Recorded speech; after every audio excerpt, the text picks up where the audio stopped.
Thanks a lot. All right. So I'm Michael Webb. I start us off, epic fantasy author of the Shadow Knights series and the Treasure Hunter Alliance series. And in honor of my first Kickstarter that kicks off in a month from now, I'm going to be reading from my first book, The Last Shadow Knight. I'm going to be reading an excerpt from the first chapter in that.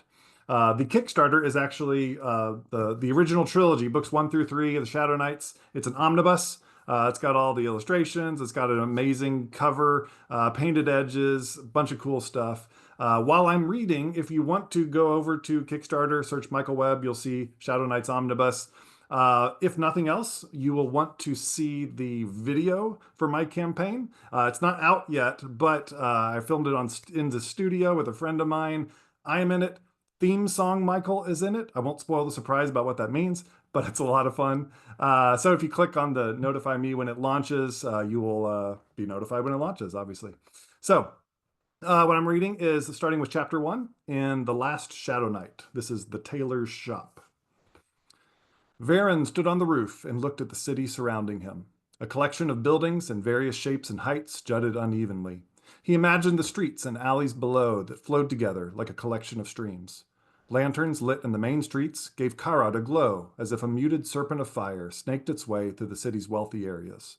Behind him, his home in the bottoms was completely dark. What's the worst that could happen? Finn asked. Seriously? Varen replied, looking at his friend. That's your pitch? Getting me to imagine the worst that could happen? Varen peered over the edge of the building at the long drop to the empty street below. The wind picked up and whipped his hair, causing him to feel unsteady. Come on, Finn said. This place will be the best we ever hit. You've seen all the fancy outfits he sells. He's got to be loaded. Plus, neither of us ate in days. You know you want this. As if on cue, Varen's stomach growled. He was hungry. He did want this. We'll watch our backs like we always do, Finn continued. If anything goes wrong, we get out of there. You remember the lender's office we hit after we ran away? Varen asked. Yeah? What about it? That was supposed to be the best ever, and we left there with nothing. That's because we had to run. Your shaggy hair stuck out from behind the wall and gave us away. Finn punched him on the arm. Look, Varen, you're 13 and aren't getting any younger. We can't count on people pitying us and giving handouts anymore. We need to take care of ourselves. A gust of wind sent a chill through Varen. His tattered clothing did little to keep him warm. What if someone's there? I told you, no one's home. I saw the tailor and his family pack their wagon this morning. I even talked with the girl and asked her where they were going. She said they're heading to Felting to buy supplies, fabric or something. Won't be back for 3 days. Varen surveyed the city again, trying to avoid deciding. Under every one of these rooftops is someone with food and money, Varen thought. I'm tired of being hungry. I'm sick of this city getting the best of me.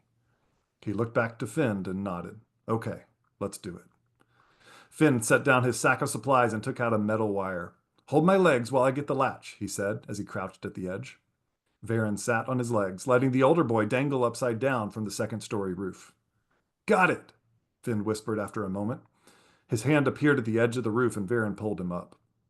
After looping a piece of frayed rope around a nearby chimney, Finn held onto it as he made his way over the edge feet first. Soon he disappeared. Varen waited and listened. For several seconds, all he could hear was his heart beating and the sound of the wind. Finally, a whisper confirmed it was his turn. Even though Finn made it look easy, and Varen had done it countless times before, he was still nervous. What if the rope breaks? What if I slip and fall? What if someone's in the house? Varen grabbed the rope and worked his feet over the edge. When his foot rested on the wrought iron sign below, his nerves settled a bit, but only when he made it through the window and landed inside the building did he feel in control again. The two boys stood at the end of the short hall. A sliver of moonlight revealed one doorframe on the right and two on the left. The staircase at the end would lead down to the shop below. Finn had his ear against the first door on the left, listening. So far, everything was silent. The first room was an office with a full bookcase and desk. Varen rifled through the ledges and papers, but nothing looked valuable. In the far corner, he spotted a chest and his heart raced. He tried to open it, but it didn't budge. A keyhole on the front stared at him, taunting him. With a grin on his face, Finn handed him a small pry bar and whispered, Your turn. Varen took the pry bar and worked on the chest, doing his best to be silent. The wood groaned as the chest fought back. The sound was quiet, but it felt like an alarm bell to him. Sweat beaded on his forehead from both the noise and the effort as he strained to open it. He was about to pass the bar to Finn when the lock broke with a loud crack. Varen froze. His ears strained for the slightest noise. The silence soon returned, and they each let out their breaths. Varen's heart raced as he opened the chest, but his smile disappeared and shoulders slumped when he saw it was packed full of papers. Both boys rummaged through the stacks of official-looking documents and maps. The scent of dried parchment clung to Varen's nose, the smell of disappointment and squandered hope. What a waste, Finn said as he threw a handful of papers down. Why would a tailor have so many documents locked away? Varen thought. Hoping for something more, he continued to dig through the chest until he found a velvet bag at the bottom. A clink sounded as he picked it up. Opening the bag, he emptied it into his hand. Coins. 6 copper tid and 4 copper pentid. Whoa! Varen exclaimed, forgetting the need to be quiet. Finn looked over his shoulder. Nice! Varen had never held that much money in his life. We could live for almost a season on this. We could buy supplies, bread, fruit, meat even. Maybe we could get real beds and blankets. Not wanting to hang around any longer than necessary, he put the coins back in the bag and stuffed them in his pockets. Let's keep looking, Finn said. The next door down the hall creaked when opened to reveal a kitchen, including shelves with food. There wasn't a lot, but to the starving boys, it was a feast. Varen's stomach growled as if calling out to it. Jackpot, Finn said. Both boys grabbed what they could, gorging on bread, salted pork, and carrots. They laughed at the unexpected bounty as they took turns shushing each other between bites. After their eating slowed, they stuffed their pockets with as much as they could carry. The pocket space ran out long before the food did. If they're going to be back in 3 days, why don't we take what we can, then come back tomorrow and get more? Varen asked as he chewed on a tough piece of pork. Yeah, that's a great idea, Finn said with a grin. Let's get out of here. They went back into the hall, and Varen grabbed the rope dangling outside the window. Finn remained in the hallway, standing by the remaining door. What you doing? Varen whispered. I want to see what's in here first. We can't carry anymore. Let's go. Finn eased the door open, and Varen sighed as he let go of the rope and joined his friend. The room was dark, with the only bit of light coming in from the window. Shadows covered the floor from the outline of 2 beds. One bed was bare, and the other held a pile of blankets. A bookshelf stood at the end of the room with what looked like 2 bronze candlesticks on top. Whoa, Finn said as the boys crossed the room. Those have to be worth a silver argent apiece. With one foot on the bed and the other on one of the shelves, Finn extended his arm, but the first candlestick was barely out of reach. What do you think you're doing? A deep, unfamiliar voice asked. Varen spun around and froze. A body stood behind them, a body shaped like a pile of blankets. Varen cursed himself for not being more careful when they came in. What are you doing? The bundle of blankets repeated with growing intensity. I saw the tailor leave this morning. I thought the house was empty, Finn said with a wavering voice. The tailor? The other man said. His shop is next door. You thought you could take his stuff while he was out? Varen glared at Finn. You got the wrong house, he muttered. Before Varen could think of what to do, Finn yelled as he ran at the man and collided with his body square in the midsection, knocking him backward over the bed. Varen's heart raced as he and Finn ran for the stairs. Desks, books, papers, and files filled the shop below. Varen reached the door first, and his stomach dropped, locked. He frantically looked around. They were trapped.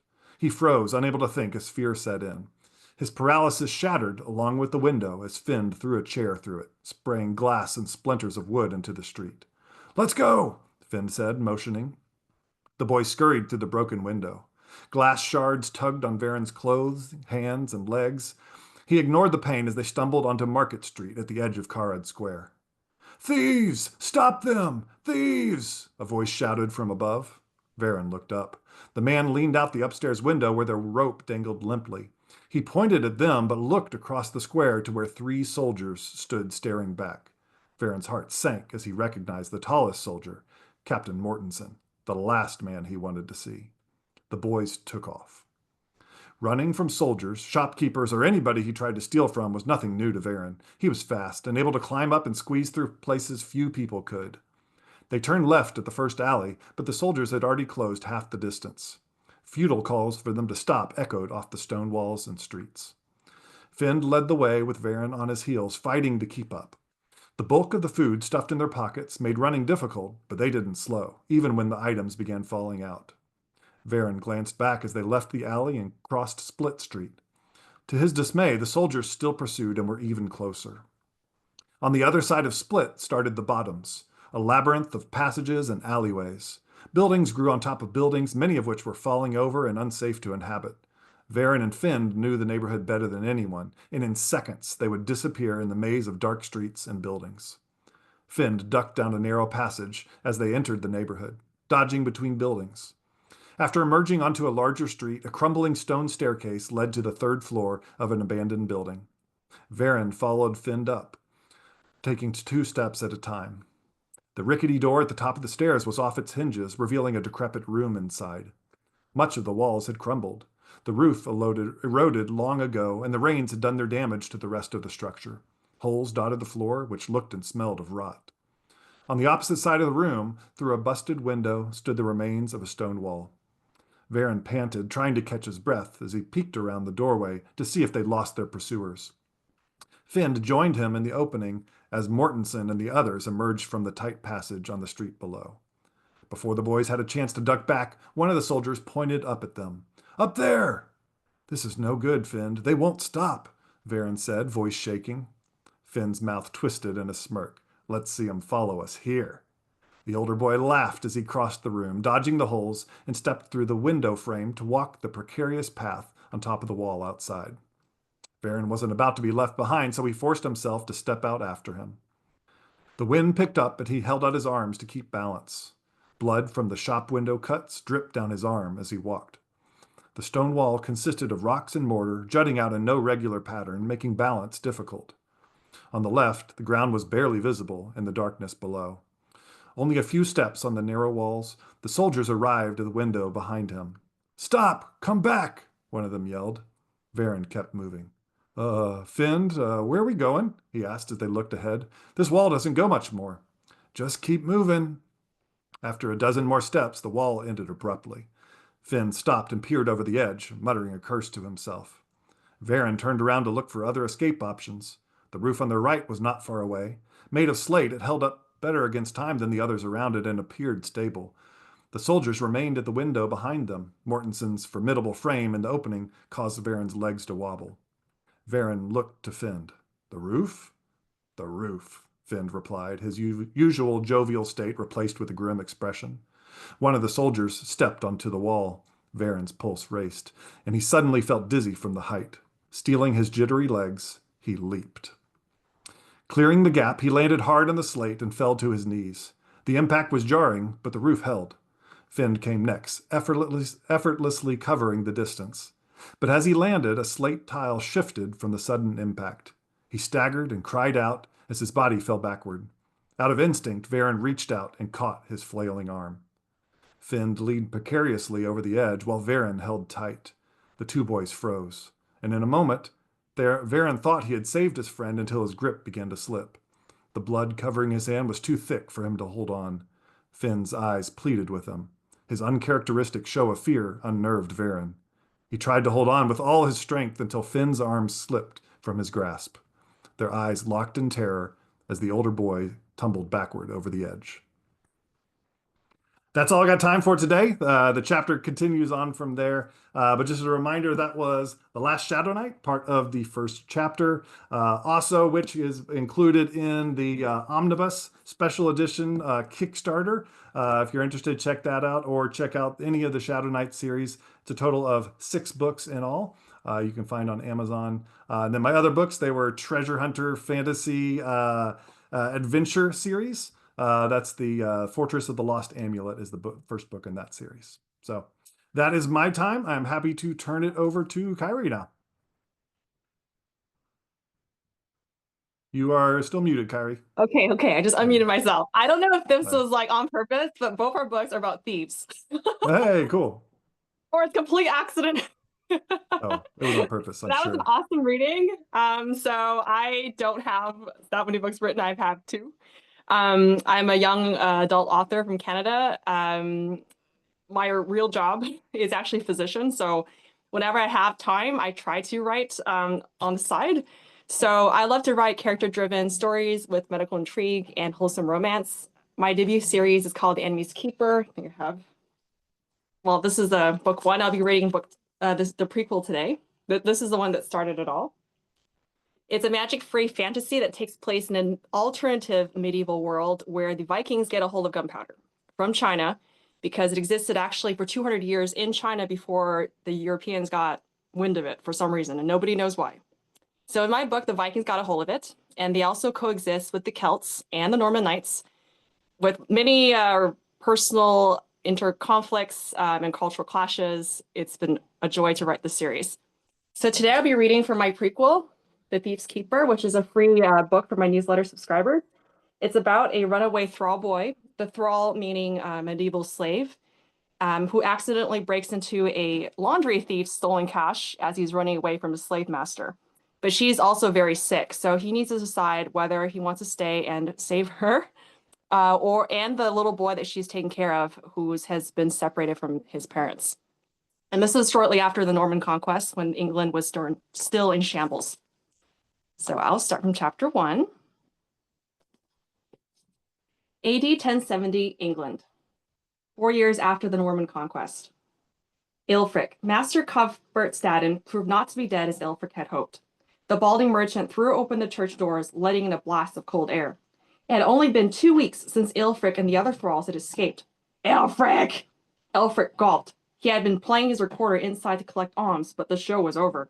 Swinging his knapsack over his shoulder, he bolted for the church's back door as Cuthbert shoved through the sanctuary seekers. The shadows and lights from the parchment windows flickered over Aelfric like 100 eyes. He pushed open the rear door and leapt into the sunlight of Mablethorpe's port. Peasants and carts milled through the cobblestone streets. Aelfric gritted his teeth and darted in between them. Why was he still thinking of the man who used to beat his grandmother as master? From now on, Cuthbert was only Cuthbert. The Englishman hadn't returned to his carpentry workshop for 3 months. All his thralls had assumed the Norman army had killed him while crushing an English revolt. But so much for those hopes. Cuthbert Staden was back to hunt down the escapees. "Stop that boy!" Cuthbert shouted behind Aelfric. "He's a runaway!" Aelfric wanted to slap himself. He shouldn't have embellished his music with trills even those he hated would recognize. Cuthbert couldn't see well, but he must have heard the lively music from the docks. The man continued to yell on the open streets. No one had grasped Aelfric yet. He turned left at the pungent spice booth, his worn leather shoes sliding down the muddy slope. Pebbles jammed into the hole in his right sole until he hit the slimy wooden planks of the docks. His toes curled against the irritating pebbles as he hobbled past fishing boats and ferries, all moored to the pier. These vessels were too barren to hide on, but the square-circled cogs further ahead were cluttered enough for him to sneak on board. Aelfric kicked the pebbles out of his shoe and kept running. He never reached the first cog. Cuthbert's oldest son, Edgar, emerged from the ferry boat. His wavy hair blew about his shoulders as he squinted in the blinding sunlight. "Grab that boy!" Cuthbert hollered. "He's the thrall!" Edgar's eyes widened with recognition, and Aelfric yelped. He swerved right and dodged Edgar's burly arms just in time. Stomping over the wooden dock, Aelfric returned to the bustling dirt road parallel to the waterfront. The two Statins continued to shout for his capture. Aelfric pulled up the large hood of his cloak to hide more of his face. As he pushed through the streets, merchants grunted and milkmaids spilled their milk. Chickens screeched and flapped their wings on either side of his pounding feet. Thankfully, no one had joined the Statins on their wild pursuit, at least not yet. All the escapees had stolen tools or money from Cuthbert's workshop as they fled, but Aelfric had focused on running and hadn't swiped anything. Now he regretted it. For all the trouble he was going through, he should have at least gotten rich. His caps burning, Aelfric dashed toward a flock of sheep roaming down an adjacent street. He wove between ambling animals, his elbows bumping into wool on either side. Bleating erupted in his ears. At the rear of the flock, the shepherd waved his staff. "You boy, get out!"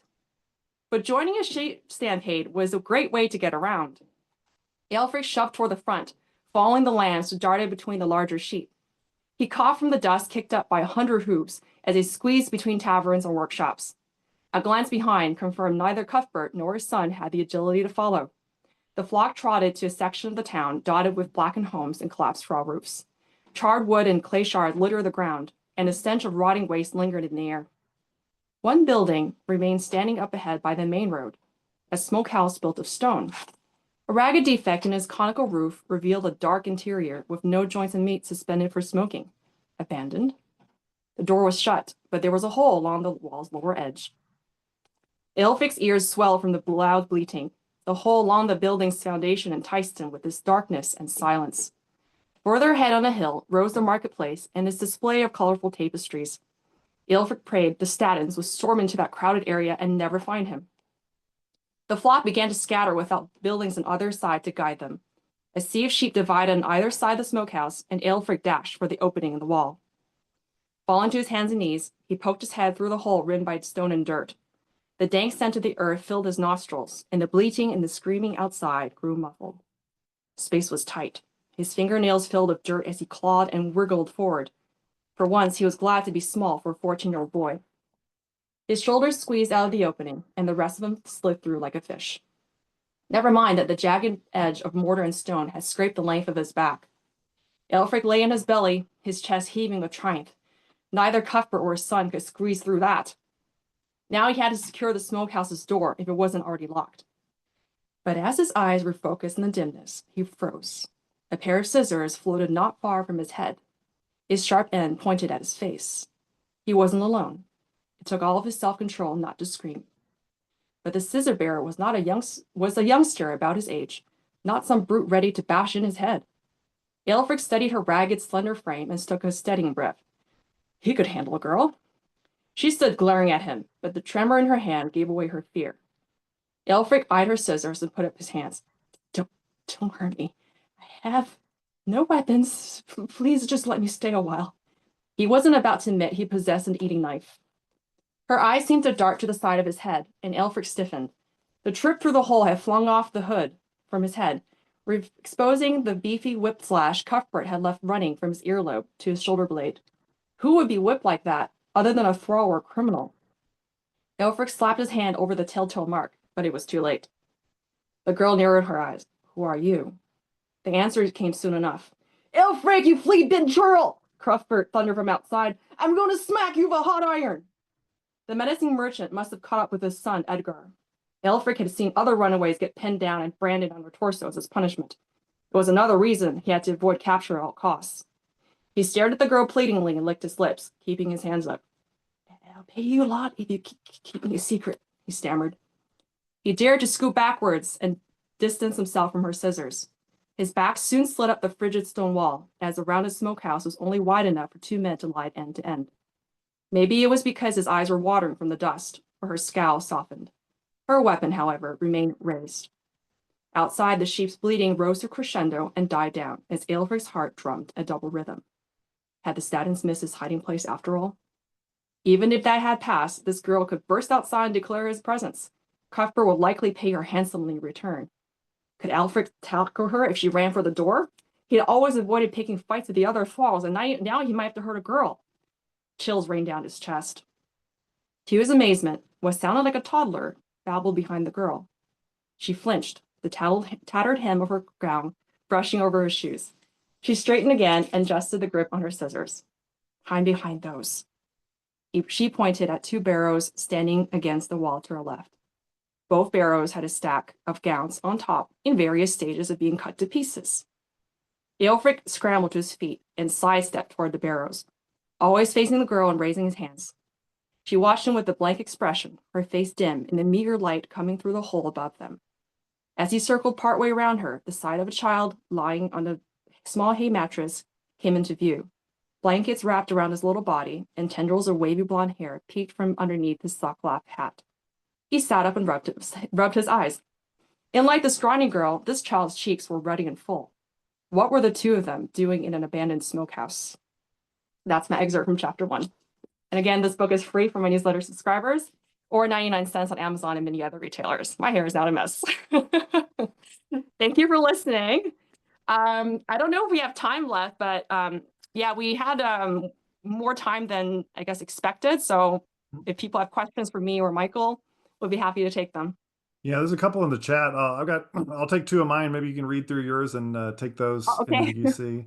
So one question, David Trotter asked, what was my favorite scene to write and why? So for me, anyone who's read my books know that I like to put twists in my stories. I often plan entire books around a specific type of twist that I want to achieve. So hands down, when I get to those scenes where that big reveal happens, I get so excited. I'll get in the flow, and I'm writing, multiple thousand words in one sitting, like just like that. So much fun getting to do those reveals. The other question was about heists, saying that my passage felt like a heist. Is it hard to write heist scenes? I personally, I love heist scenes. I actually have a chapter in The Last Shadow Knights called The Heist, and it is so Mhm. fun because it's all about tension. So when you're writing a scene of, sneaking, thieving, stealing, the excitement comes through that tense feeling of, are they going to get caught? Are they going to succeed? And the better job you can do of drawing that out, the more exciting it is to read. So yes, I love writing heists as well. I do not find them hard, although everyone's got their thing that they do well at and don't do well at or challenge through. But yeah, good. That's a good question. I think there's a couple questions for you, Kyrie, if you want to tackle any of those. Okay, I have one here. Kyrie, historical fantasy is often aimed at an older market. Why do you think it's important to have YA historical fantasy too? In the book sounds great. Thank you very much. So the reason for that is I find history to be not well taught in our schools. It was for me a lot of like repetition and memorization. A lot of dead white people. Okay, I grew up in the US. But why not make it more accessible for a younger generation? Why should they not be exposed to the Mm. problems that we've solved and then come back and we have to figure it out again? Because we say the history repeats itself, and if we're supposed to learn from our mistakes, then we should try to make history more fun for our younger readers. And this is exactly what I'm trying to do with my series. It is there is no magic in it, but the fact that the Vikings get gunpowder is like I think pretty cool. At least my daughter likes it. She's 8 years old, and Mhm. she's been trying to read my book too, and listening to the audiobook. But anyway, so like if you just try, I think we as adults, if we try a little bit harder to make history more like a what if, like what do you think, what if Hitler won World War II? What do you think would have happened? It will get them thinking and it'll make history fun for them. Yeah. I don't Cool. know if there's other questions in chat. Yeah, if anyone else had any other questions, we got a couple minutes.